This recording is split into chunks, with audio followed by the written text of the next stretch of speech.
about VAT in GCC countries. These countries are member of the Gulf Cooperation Council (GCC) and cooperate in area of trade, economic development and political issues. GCC जो है वो इन 6 कंट्रियों को मिला के एक council board बना हुआ है, कॉरपोरेशन है। उसमें एक दूसरे के साथ वैट का जो कैलकुलेशंस होता है, उसमें एक दूसरे के साथ वैट कैलकुलेशन होने के बाद में इकोनॉमिकल्स बेनिफिट्स क्या क्या एक दूसरी कंट्रीज को मिलते हैं, उसमें जो डेवलपमेंट होता है, राजनीतिक जो इनके आपस के रिलेशंस हैं, उसके अकॉर्डिंग वैट से सबको क्या क्या बेनिफिट मिलता है और वैट कौन कौन सी कंट्रीज में एप्लीकेबल है। you can see below these 6 countries are available: Saudi Arabia, United Arab Emirates, Kuwait, Oman, Bahrain, Qatar। United Arab Emirates जो यहाँ पे है वो आपका यूएई हो गया है, जिसको हम अमीरात कहते हैं। नेक्स्ट देख लेते हैं, सऊदी अरब में जो वैट स्टार्ट डेट है जनवरी 2018 से 15% यहाँ पे शो कर रहा है। करंट डेट आप हमेशा गूगल में जाके चेक करें कि कौन सी करंट रेट्स चल रही है। यूनाइटेड अरब एमिरेट्स में यूएई में वैट स्टार्ट डेट देखिए जनवरी 2018, वैट 5% है जो गुड्स एंड सर्विसेज पे है। कुवैत में है आपका अप्रैल 2021 से 5% है। ओमान में आपका अप्रैल 2021 से 5% है। बहरीन में आपका 1 जन 2019 से वैट 5% है। एंड कतर के अंदर जो अभी इम्प्लीमेंटेड तो हो चुका है लेकिन अभी वैट रेट 0% मुझे दिखाया गया है। बाकी आप एक बार इसको भी चेक कर लें कि कतर में क्या रेट चल रहा है। अभी जो हमारे पास लिस्ट हमें देखनी है, the list of category of goods and services that are subject to VAT, वो हम देख लेते हैं। क्लोथिंग एंड टेक्सटाइल प्रोडक्ट्स हैं, इलेक्ट्रॉनिक्स एंड इलेक्ट्रिकल प्रोडक्ट्स हैं, फूड एंड बेवरेज आइटम्स हैं, ऑल गुड्स मटेरियल और services sold in the market. जितने भी टाइप के गुड्स एंड मटेरियल्स जो फिनिश गुड्स रेडी होने के बाद में let the start and consume with the by customers, उन पे क्या वैट का रेट लगता है यूएई में एंड अदर जीसीसी कंट्रीज में। रेस्टोरेंट एंड फूड सर्विसेज है, रेस्टोरेंट में आप खाना खाते हैं, फूड की सर्विस मिलती है, जो सर्विसेज है उसके ऊपर क्या वैट रहता है। Health care services, medical equipments and medicine पे क्या क्या टाइप के वैट्स हैं। इनमें से कुछ वैट्स हैं जो इन्हीं कैटेगरीज के अंदर एग्जाम्प्ट है, वो आप एग्जाम्प्ट लिस्ट भी आप चेक कर ले। जब आप वैट की जिस सेक्टर में आप जॉब कर रहे हो उस सेक्टर के अकॉर्डिंग ही आप उनके यहाँ की एग्जाम्प्ट गुड्स एंड सर्विसेज की लिस्ट को चेक करते रहें, अपडेट करते रहें। ब्यूटी प्रोडक्ट्स हैं, कॉस्मेटिक प्रोडक्ट्स हैं एंड ब्यूटी सर्विसेज हैं। सर्विसेज के अंदर ब्यूटी जैसे पार्लर हुआ, आपका स्पा हुआ, बॉडी मसाज होता है, ऐसी सब सर्विसेज होती हैं। ये services hotel and motels and tourism related services हैं। होटल्स को बुक करना, उसके अंदर फिर वैट लग जाएगा। टूरिज़म्स के अंदर आप कोई भी प्लेस को बुक करते हैं या कोई बड़ी कंपनी बुक करती है तो वैट लगता है। टूरिज़्म प्लेस पे घूमने जाते हैं तो वहाँ पे कुछ टिकट्स लेते हैं तो उस पर भी वैट लगता है। Financial services and insurance, financial services मानी बैंकिंग हो गई, ठीक है, एनबीएफसी हो गई वहाँ की, आपकी जीसीसी कंट्रीज़ की। जैसे कि प्रोफेशनल सर्विस है, आपने एक ले ली है, ठीक है, आपने प्रोफेशनल सीए सर्विस ले ली है, ये सब जो सर्विसेज हैं इन पे जो वैट लगेंगे प्रोफेशनल सर्विसेज, फाइनेंशियल सर्विसेज पे। ट्रांसपोर्टेशन सर्विसेज है including travels and railway related services है। कॉन्ट्रैक्टिंग सर्विसेज है, राइट, जैसे कोई कॉन्ट्रैक्ट हो रहा है आपका, बराबर, उस कॉन्ट्रैक्टिव सर्विसेज के अंदर क्या टाइप के वेट है, कॉन्ट्रैक्ट कितने टाइप के होते हैं, उस कॉन्ट्रैक्ट में जो भी लेविड में आते हैं उसको आप देखिए। रियल इस्टेट रिलेटेड सर्विस है, आपकी जितने भी प्रॉपर्टीज़ के रिलेटेड की सर्विस है, रेंट पे लेना, लीज पे लेना, सोल्ड आउट करना, न्यू परचेज करना, उस पर जो वैट लगता है वो वैट की है। अभी हम देख लेते हैं कि अब टैली में वैट की जीसीसी वैट की अकाउंटिंग हम कैसे करेंगे। इसकी बेसिक इनवॉइस से लेकर के वैट का कंप्यूटेशंस क्रिएट करना, फिर वैट की हम इसमें रिकन्सिलेशंस भी देखेंगे और वैट का रिटर्न भी हम चेक करेंगे कि हम टैली से कैसे डायरेक्ट वैट कंपटीशंस क्रिएट कर सकते हैं। सर्विसेज होती हैं, किस किस टाइप के वैट लगते हैं यूएई के अंदर, तो आप उस कंट्री का नाम लिख के और डिस्क्रिप्शंस में मुझे डाल दीजिए। मैं उसका एक सेपरेट वीडियो बनाना चाहूँगा कि इसमें जिसमें भी आपको लगता है कि इनमें से कोई भी सेक्टर में आप काम कर रहे हैं, डिफरेंट टाइप के वैट्स हैं, या फिर आप एक जीसीसी कंट्री के अंदर है फिर दूसरी जीसीसी कंट्री के अंदर कोई आपका प्रोडक्ट जा रहा है या आप इंपोर्ट कर रहे हैं या एक्सपोर्ट कर रहे हैं but with in GCC countries, तो वैट कैसे एप्लीकेबल है उसके बारे में जानना है तो मैं एक वीडियो भी आपको बना दूंगा, किस कंट्रीज़ के अंदर इंपोर्ट करने के बाद में कितना वैट लगता है, फिर वो प्रोडक्ट को सेल करने के बाद में वो कितना वैट एप्लीकेबल होगा, कितना एग्जाम्प्ट होगा, मैं उनका इन डिटेल एक वीडियो बना दूंगा, आप उसे इस पे एक डिस्क्रिप्शन में डाल दीजिएगा। ठीक है, अभी हम देख लेते हैं टैली की अकाउंटिंग। टैली में तो फ्रेंड्स अभी हम वैट की जो इनपुट एंड आउटपुट कैलकुलेशंस हैं वो एक तरीके से बेसिकली कैसे की जाती है, ओके। और इसकी थोड़ी सी बेसिक फंडे को हम समझ लेते हैं। थोड़ा इसको समझने से हमें ये मालूम चलेगा कि एक्चुअली वैट कैसे कैलकुलेशंस हो रहा है और वैट में फाइनली कौन बेयर करता है। ठीक है, तो मैं एक अपनी एक्सेल फाइल पे आ चुका हूँ।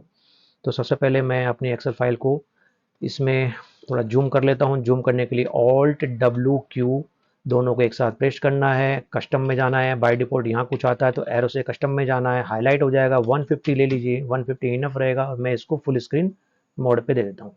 ठीक है, अभी देखते हैं। The following table will illustrate how VAT is computed through the supply chain and how and consumer bear the VAT costs। अभी वैट का कॉस्ट है, कंज्यूमर बेयर करता है, ये तो फाइनली सब जानते हैं कि फाइनली कस्टमर के ऊपर ही सारा का सारा वैट, टैक्स, GST ये इम्पोज हो जाता है। वही एक फाइनल कस्टमर ही रहता है जो सब टैक्सेस को बेयर करता है। चलिए एक छोटा सा एग्जांपल हम देख के चलते हैं। मैं सबसे पहले चलता हूँ, क्लॉथ मैन्युफैक्चरर है, उसने कोई मटेरियल बनाने के लिए अपनी फैक्ट्री डाल रखी है, तो वो रॉ मटेरियल वहाँ से कलेक्ट करता है, कई जगहों से कलेक्ट करता है, फिर वो रॉ मटेरियल को सेल करेगा। ठीक है, किसको सेल करेगा भाई? डिस्ट्रीब्यूटर को, तो ताकि वो उसे फिनिश गुड्स में डेवलप कर सके, राइट। तो रॉ मटेरियल देखिए, अगर वो रॉ मटेरियल 500 का सेल कर रहा है, ठीक है, कितने का? 500 का सेल कर रहा है, $500 समझिए, 500 दिरहम समझिए। अब उस पर वैट, जो डिस्ट्रीब्यूटर को वैट लगा है 5% लग गया, तो 25 का उसे वैट लग गया। मैन्युफैक्चरिंग की जो सेलिंग इनवॉइस है 525 की हो जाएगी, 5% आपका वैट आ गया। ये क्या करेगा, जब इस डिस्ट्रीब्यूटर को सेल करेगा तो 25 दिरहम 5% ऑन दी इनवॉइस पे जो चार्ज हुआ है यहाँ से ले लेगा, और 5% जो 25 होता है वो टैक्स अथॉरिटी डिपार्टमेंट को सबमिट कर देगा। Firstly this person is seller has a responsibility to collect the VAT tax from the customers and submit to the tax authority department। Right now अभी ये मटेरियल इसके पास आ गया है, तो इसको ये कितने कॉस्ट में इनवॉइस जनरेट हुआ था? देखिए सेम, इसने जब परचेज किया 500 का, इसने टैक्स पे किया 25 का, टोटल कॉस्ट इसको लगा 525 का। अभी ये रिटेलर को सेल करता है कुछ उसे फिनिश गुड में डेवलप करके, क्लॉथ है, रॉ मटेरियल का क्लॉथ है। अब उसको इसने स्टिच किया, उस पर एडिशनल जितने भी कॉस्ट जनरेट हुए वो सब ऐड करके फिर अपना प्रॉफिट मार्जिन उसने ऐड किया और उसने 600 में इसको सेल किया। मान लीजिए 525 का इसका फाइनल कॉस्ट लगा था उसको, इसने 75 दिरहम इसमें ऐड किए, जिसमें 25 इसका इसकी एडिशनल कॉस्टिंग थी जो उस पर फिनिश गुड्स को डेवलप करते समय लगी। अब इसने 50 दिरहम को बढ़ा के 600 टोटल को इसने फाइनल प्राइस रखते हुए इसको सेल किया। अब इसने आउटपुट वेट कलेक्ट किया, राइट, $30, 30 दिरहम का इसने 5%, 30 दिरहम का इस पर वेट कलेक्ट किया 600 पे। ठीक है, टोटल सेलिंग प्राइस का इनवॉइस जो जनरेट हो गया 630। इसकी रिस्पॉन्सिबिलिटी क्या बनती है कि इसने ऑलरेडी 25 दिरहम यहाँ पे 25 दिरहम इसने पे कर दिया था मैन्युफैक्चरर को। तो अब इसने ऑलरेडी 525 ये जो पे किया था, तो इसने तो ऑलरेडी पे किया हुआ ये वैट, राइट। अब इसने कलेक्ट किया है 30 दिरहम का, किससे? किसी कस्टमर से, किसी रिटेलर कस्टमर्स को। तो ये डिस्ट्रीब्यूटर है फैक्ट्री का, ये एक आप मानिए कि ये मैन्युफैक्चरर हो गया रॉ मटेरियल बनाने का, ये इसको फिनिश गुड्स में डेवलप करने का। तो यहाँ से इसने 30 दिरहम रिटेलर से, इस रिटेलर से 30 दिरहम कलेक्ट कर लिया। ठीक है, तो 30 में से 25 इसने सबमिट किया था, 30 माइनस 25 का इसने एग्जाम जिसने जो ITC है वो ले लिया वैट का, तो 5 दिरहम का इसने जो टैक्स इसकी आती है ये इसने टैक्स टैक्स डिपार्टमेंट को इसने सबमिट कर दिया, ठीक है। फिनिश गुड्स में अभी रिटेलर के पास आ गया 600 का, ये उसको रिटेलर को पड़ा, इनपुट वेट उसको लग गया 30 का, टोटल कॉस्ट उसको 630 हो गया। अब इसने अपना मार्जिन ऐड किया, अपनी इसने कॉस्टिंग अपना एक्सपेंस उसमें सब डाल के पर प्रोडक्ट को 700 दिरहम में सेल करने की कोशिश की और इसने सेल भी कर दिया। आउटपुट टैक्स इसने चार्ज किया किसी कस्टमर को। अब देखिए रिटेलर किसको करता है भाई, कस्टमर को सेल करता है। तो 35 का इसने इस पे चार्ज किया, तो टोटल सेलिंग प्राइस 35 का इनवॉइस इसने जनरेट कर दिया। टैक्स पेबल टू डिपार्टमेंट कितना है, रिटेलर की कितनी रिस्पॉन्सिबिलिटी बनती है, कस्टमर से टैक्स लेने के बाद में कितनी रिस्पॉन्सिबिलिटी बनती है, वो ये रिटेलर अब ये रिस्पॉन्सिबल है। पहले तो ये था, अब ये रिस्पॉन्सिबल है, ये सेल कर रहा है, तो इसकी रिस्पॉन्सिबिलिटी है कि टैक्स कलेक्ट करके कस्टमर से आपका टैक्स अथॉरिटी डिपार्टमेंट को सबमिट करें। तो यहाँ देखिए आप कि इसने ऑलरेडी कितना पे किया था, इसने 30, ठीक है, इसने 30 इसने पे कर दिया था, 35 ऐड हुआ है, इसने 30 पे कर दिया था, राइट। ये देखिए 30 इसने यहाँ पे किया था, ठीक है। तो ये कह रहा है कि मैंने 30 यहाँ पे किया है, तो ऑलरेडी मैं 35 इसने 30 पे किया था, तो इसने अभी चार्ज किया है 35 में 30 निकाल दिया, 5 इसने दिरहम टैक्स अथॉरिटी डिपार्टमेंट को पे कर दिया। और फाइनली बेचारा ये कस्टमर्स हैं, ये जो कस्टमर्स हैं ये कंज्यूमर्स हैं, फाइनली कंज्यूमर्स हैं, इन पे इम्पोज हो जाता है फाइनली बेयर्स, ये इनको बेयर करना पड़ता है।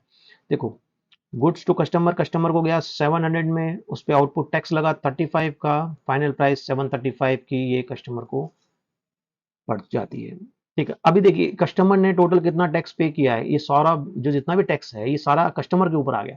भाई इसने इससे कलेक्ट किया, टैक्स डिपार्टमेंट को पे किया, इसने इससे कलेक्ट किया, टैक्स डिपार्टमेंट को पे किया, इस बंदे ने इससे कलेक्ट किया, टैक्स डिपार्टमेंट को पे किया। लेकिन जितना टैक्स डिपार्टमेंट को पे किया है जो भी है वो सब भी इसी को बेयर करना पड़ता है, और ये ही इक्वल होता है। एक भी एक्स्ट्रा मनी ऐसा नहीं है कि कस्टमर से डबल ट्रिपल मनी ले लिया, कुछ रख लिया हो और वो टैक्स डिपार्टमेंट को सबमिट नहीं कर पा रहे, नहीं ऐसा कुछ नहीं होता है। देखिए सबसे पहले देखिए यहाँ पे कितना टैक्स है 25, इससे लिया, ये कितना टैक्स था 5, ये कितना टैक्स है यहाँ पे 5, तो कितना हो गया टोटल आपका 25 30 35, देखिए टोटल 25 प्लस 5, तो आपने देखा कि टैक्स कंप्यूट कैसे होता है, और टैक्स बेसिकली टैक्स कंप्यूट होने के बाद में वैट की टैक्स कंप्यूट होने के बाद में गवर्नमेंट को कैसे एक दूसरे की, ये चेन है, ये एक आपकी मैन्युफैक्चरिंग से लेके सप्लाई तक की पूरी चेन है, ताकि गवर्नमेंट टैक्स अथॉरिटी डिपार्टमेंट को ये टैक्स इजीली सबमिट कर सकें।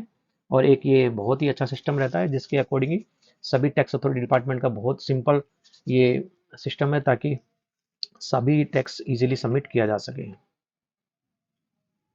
चलिए अब हम वापस से टैली पे जाके देख लेते हैं आगे की प्रोसेस को।